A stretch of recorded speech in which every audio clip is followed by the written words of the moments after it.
Question 4 is, what are the best ways to improve really bad sandy soils? So a couple ways that I like to improve soils, and you know me. Number one, chickens. Chickens and compost are like the answer to every question to me. I got bug problems in the farm, chickens and ducks. I need more organic matter around the farm, chickens and ducks. You know, to me, it's bring those animals in because they're cycling nutrients. They're taking what's above ground, the insects, the weeds, the leaves, the whatever, and they're composting machines in their body and they're putting it back into the soil. And that's adding the organic matter to the soil. So I would say number one is animals, rotate animals on the soil. Number two is if you don't have animals in your system or you're in a suburb and you can't, find a way to add organic matter.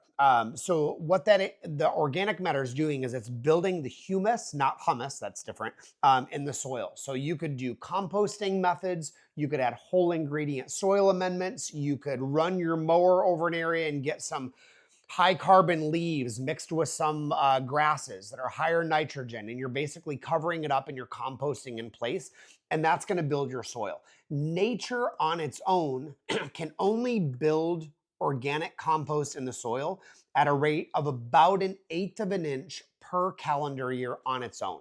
But with human involvement, we can go so much faster. So if you're in Patreon, there's a full PDF of composting methods. There's another one on vermicomposting. There's a class on those. There's a class on the 18-day Berkeley method. So if you want to go super, super deep into that, that would be the classes that I would be using in the search menu there on Patreon.